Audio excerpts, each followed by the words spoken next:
The Real Origins of Terrorism: How the 19th and 20th Century Laid the Ideological Foundation for Every Terrorist Organization Today. Part 1. Breaking the Moral High Ground and Exposing the Propaganda War Machine. How did terrorism get injected into Islam? This is a question that is asked by military leaders, politicians, and Muslims alike. Now, the purpose of these next few videos will be to show that the ideology of terrorism was foreign to Islam and was only introduced to the Muslim world over the past century. Terrorism, as defined by the Oxford Dictionary, is the unlawful use of violence and intimidation, especially against civilians, in the pursuit of political aims. Now, even though to most this might appear to be a perfectly fine definition, but what we've witnessed over the years is that the term terrorism or terrorist has been vague enough to be exploited by just and oppressive nations alike. So a better definition would be any person or group who purposely targets innocent civilians for political or ideological ends. And the important point to focus on is innocent civilians, because many times the media will blur the lines between what is considered a civilian and an armed soldier. Which, if that were the case, then every nation that took part in the major wars of the past century would then be guilty of terrorism. But even when that is the case, we've seen many incidents where leaders and governments have completely removed the concept of morality from their conflicts. This concept cannot be clearer than what happened during World War II, where the Allied forces and Nazi Germany both purposely targeted civilian populations during the war. So the Allied nations, for instance, targeted the cities of Hamburg and Dresden, dropping thousands of bombs over the course of just a few years, killing a total of 67,000 civilians. And let us not forget the US bombing of Hiroshima and Nagasaki, which with only 2 atomic bombs killed at least 130,000 civilians. The Nazis, on the other hand, have many examples of this, the most famous of which came to be known as the Blitz, where from 1940 to 1941, the Nazis bombed mercilessly the city of London, which destroyed an estimated 1 million homes and killed a total of 40,000 civilians. And just for context, here's a map taken from bombsite.org, where they provide a red dot to indicate each area in London that was hit during the bombing campaign by the Nazis. So here we're zoomed into Buckingham Palace. And then when we zoom out a little bit, we see how close each bomb was in the city block or vicinity. And then when we zoom out completely, we begin to understand just how devastating the bombing campaign really was.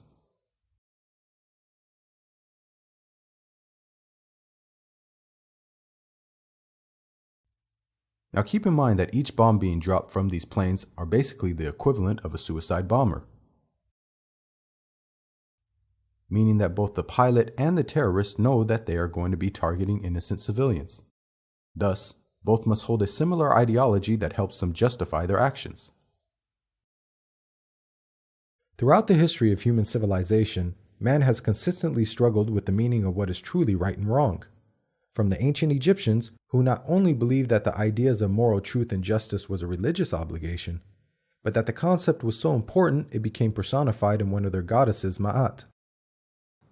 This continued down the line to the philosophers of ancient Greece and Rome, who created the foundations of philosophical ethics and the idea of the highest good, which later would come to be known as summum bonum, a term coined by the Roman philosopher Cicero in the 1st century BCE. This in turn led to an English philosopher by the name of Jeremy Bentham to come up with the concept of utilitarianism, which is the moral theory that good and bad decisions can only be judged by the net happiness each produces. This concept would later be built upon by John Stuart Mill, who, in 1863, wrote a book entitled Utilitarianism, which is considered one of the most influential texts in the history of philosophy. Utilitarianism, which later would come under the general category of consequentialism, is the theory that one should judge an action or decision based on the ends or consequences, and that the means or methods are completely irrelevant to the overall judgment. This would later come to be known in the modern vernacular as the ends justifies the means. In utilitarianism, though, there are times where instead of having to choose what causes the most happiness, you're left in a situation where you're facing two negative scenarios where you have to choose what causes the least sadness. This would come to be known in our modern vernacular as the lesser of two evils. There are many situations where a person can be presented with such a problem. One such scenario is presented in a famous thought experiment known as the trolley problem. The scenario goes like this. There's a runaway trolley barreling down the tracks. Some distance ahead of the trolley, there are 5 people tied down on one track and a single person on the other. At the time, you just so happen to be standing next to the lever which can determine which track the trolley will go down and who it essentially kills. So you're left with a moral dilemma here. Do you choose to pull the lever and have the trolley kill only one person, or do you leave it and allow the trolley to kill 5 people? Utilitarianism would argue that not only should you choose the one person to be killed, but that it would be morally wrong not to. Now, the problem with the theory is that it assumes we live in an egalitarian society where everyone is viewed as equal, and it ignores such trends like nationalism, tribalism, racism, prejudice, and ideological differences. So the man at the lever, depending on his loyalties, could actually view the single person as being more important than the group of people. And it is this vulnerability that extremists and nationalists exploit, where through differences and similarities, they try to raise and lower another person's worth. It was this method, for instance, that was employed when the United States dropped the atomic bomb on Hiroshima and Nagasaki. At the time, to invade Japan with ground troops would have taken months and cost tens of thousands of lives. So instead, they believed dropping 2 atomic bombs, which would kill hundreds of thousands of Japanese, was the lesser of 2 evils. This is because they believed the American soldiers' lives were worth more than the Japanese civilian lives. This is what I like to call unethical utilitarianism, where nations, groups, parties, and various ideologies use their differences to raise or lower the worth of another person. The German philosopher Immanuel Kant had foreseen this problem previously in the 18th century and came up with a theory known as the categorical imperative, where Kant explained that the validity of an action can be judged by if it can be universally applied to all people at all times. Which means, whenever a person or nation adopts a certain policy, what they are initially saying is that this can be adopted by all people and all nations. So take for instance the US drone program, which has been estimated to have a 90% civilian death rate. Now, even though pseudo-philosophers like Sam Harris would claim that the actions of the US are morally upright since they don't intend on targeting civilians like terrorists do, the categorical imperative would state that by the US doing such an action, that they are insinuating that any other state could do the same to them so long as they intend to target criminals and not innocent civilians. And if innocents were to die, then up to a 90% casualty rate would be acceptable. But of course, the US and any other first world nation would never accept such actions on their soil. So like what we saw with the concept of unethical utilitarianism, here we also have what I like to call a selective categorical imperative. And let's be brutally honest. Right now, every single one of the 9 nations who currently have nuclear weapons are potential terrorist states. Just to help put things into perspective, the United States' largest nuke, the 9-megaton W-53, could kill up to 4 million people per missile. That is the equivalent of 40,000 suicide bombers, who usually kill an average of 100 people per attack, and or 1,333 9/11 attacks. And due to the strategic theory of nuclear deterrence, which is known as MAD, or mutually assured destruction, every elected leader within these countries take office knowing full well that one day they might be called to launch a nuke, which would result in the death of millions of innocent people. And the worst thing about such weapons is that those who weren't fortunate enough to die right away and were on the outer limits of the blast will be cursed with a slow and agonizing death. Some will have their skin peel off, if it wasn't already ripped off from the initial blast, while some will swell up due to burns and trauma, while others will rot from the inside out due to radiation poisoning. All of which is far worse and crueler than any terrorist beheading we've seen. And this would be done by clean-cut politicians in expensive suits rather than bearded terrorists in turbans. Now, under one of the protocols of the Fourth Geneva Convention, it is illegal to target civilian populations or civilian facilities such as dams, electronic grids, places of worship, etc. In military doctrine, and specifically nuclear warfare, these are known as counter-value targets. The term value here is used because you're threatening something of personal value instead of strategic or military value to your enemy.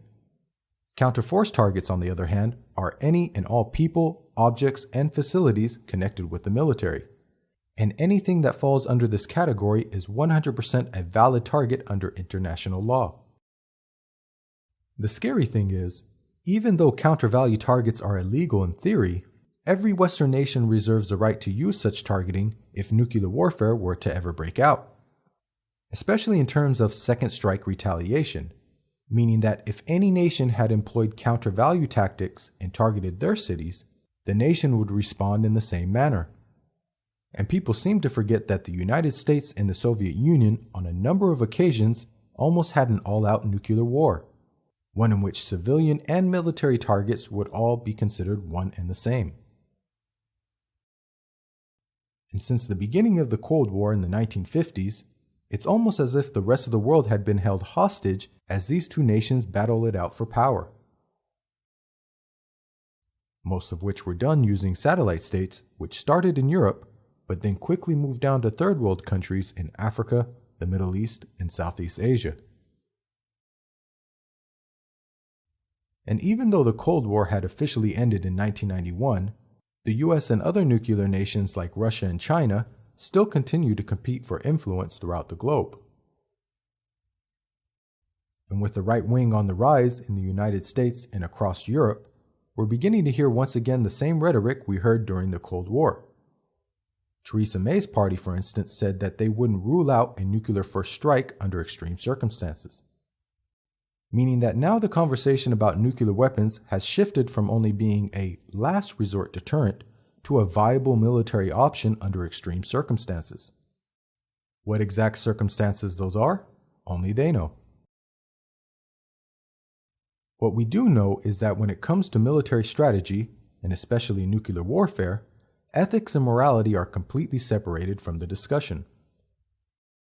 And whether they want to admit it or not, all 9 nuclear powers who use their weapons as a threat are theoretically no different than a suicide bomber. Both essentially are saying to the world, if I lose, I'm taking everyone with me. Which, as stated before, is the core concept of mutually assured destruction, or MAD, which is an acronym that perfectly describes these superpowers.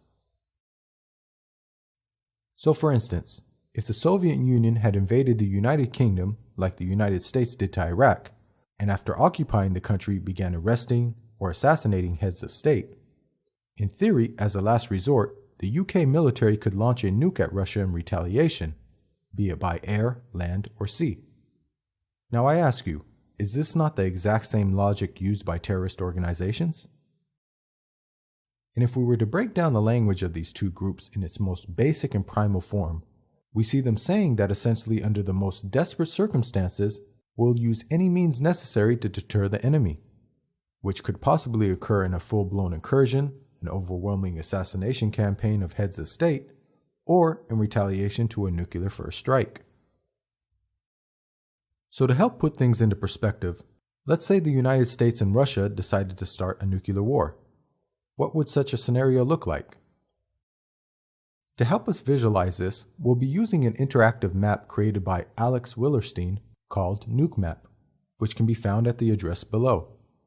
So if the US, for instance, were to launch a nuke into the heart of Moscow using the B-83, which is 1.2 megatons and is the most common nuke in the US arsenal, one missile would kill almost 1.4 million people and would injure another 4 million. And let's say Russia decided to respond, targeting New York with their nuke called the SS-25, which is an 800 kiloton missile. This would result in almost 1.6 million people dying and another 3 million being injured. And need I remind the viewers that the United States has a stockpile of 6,800 nuclear warheads, while Russia has 7,000? And if the two nations ever did go to war, scientists believe that it would only take 100 nukes, with the explosive force of the Hiroshima bombing, to throw the whole world into a nuclear winter for years, which in turn would create widespread famine across the globe. And again, this deterrent threat is taking place as we speak. 24 hours a day, 7 days a week, politicians in Western democracies are threatening our very existence, just like a terrorist organization would. The only difference is, one group can only kill a few thousand people at a time, while the other could kill millions at a time. Oh, and let us not forget that it was a man in a suit who dropped not one, but 2 atomic bombs on a civilian population, which, if history were written by anyone other than Western powers, would be considered the largest and most deadly terrorist attack in history.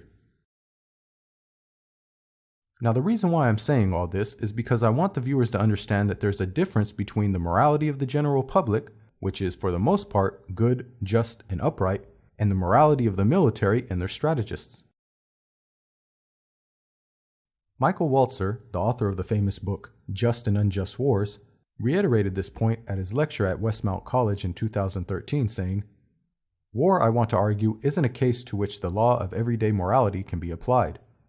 The practice of war has been argued about and reflected on over the centuries, and it has its own law and even its own morality.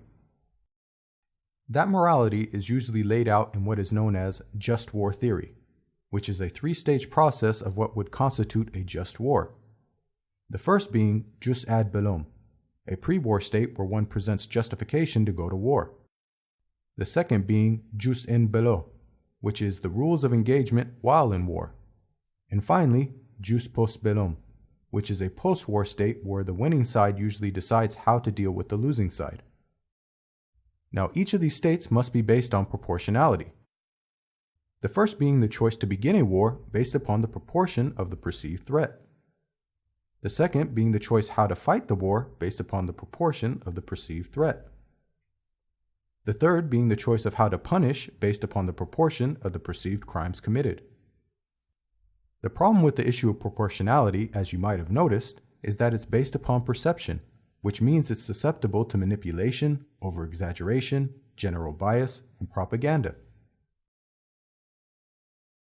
Now, just war theory is utilitarian at its core, but instead of one decision between 2 choices, as we saw with the trolley problem mentioned before, we have 2 decisions between 4 problems. One being on whether to enter war or not, and the other happens after war has begun, and is the decision on whether to enter into peace or not. Now, the way I like to look at how these 2 decisions are made is like having 2 scales to weigh out the utilitarian option. So war itself is naturally a difficult decision, and naturally we view peace as a preferable option. During the pre-war stage, what happens though is that politicians and military personnel will attempt to build arguments, which will be represented as smaller counterweights labeled threat. So they build their case until eventually their arguments outweigh the weight of peace, which then gives them justification to go to war. The problem is that these various threats are based upon perception, and unless they are backed by logic, reasoning, and facts, the threats in question could easily be inflated and made to appear bigger and heavier than they really are. Not to mention that when no one is looking, some people sneak in their own biases and ulterior motives to tip the scales as well. But once the threat outweighs the weight of peace, a nation will usually go to war. So once they've made that shift, now the reasons for entering war need to be taken and be used as a weighing factor as to when to exit the war, or to enter into peace.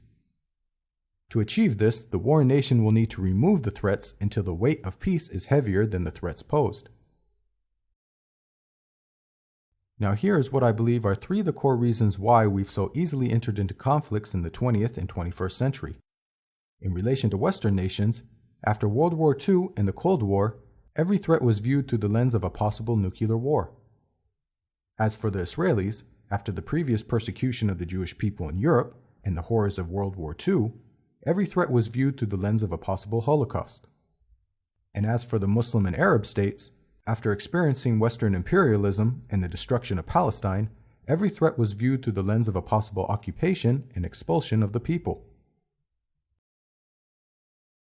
And the scary thing is, each threat is also weighed against the concept of total war, which is also known as hard war, or in terms of nuclear warfare, counter-value targeting, where not only is peace lifted when war begins, but also our morals, values, and religious convictions.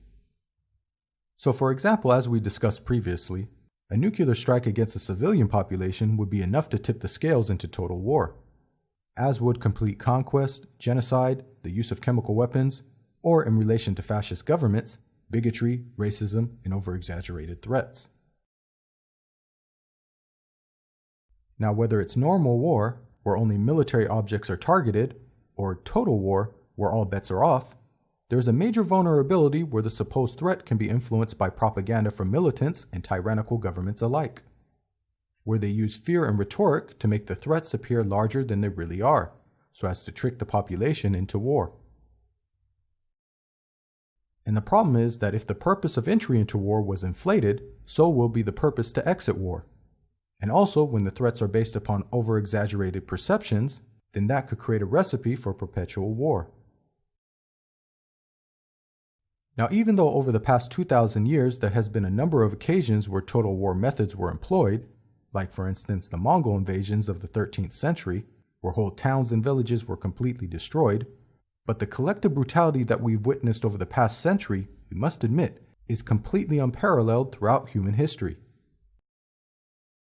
For example, the top 3 deadliest dictators who employed a strategy of total war saw death tolls unlike anything the world has ever witnessed, with Mao killing an estimated 75 million people, Stalin killing an estimated 62 million people, and Hitler killing an estimated 20 million people. Now, the purpose behind this video is to lay down the sociological and philosophical foundations of the human condition, that despite whatever ideology mankind follows, we will always have a percentage of our population who will inevitably turn to violence, crime, and yes, even terrorism. And despite the amount of a nation's wealth, education, and culture, their citizens are still susceptible to turning to violence given the right circumstances. So over the next few videos, I'm going to be presenting the argument that terrorism as a method of war and philosophy was introduced to the Muslim world in the 20th century, and was regrettably adopted by some due to the environment at the time, rather than the recommendations of the religious texts. And that the recipe for creating a terrorist organization has so many other external factors involved in the process that even if you were to completely remove religion from the equation, that it is quite possible that you will still have the exact same results that we are witnessing today around the globe.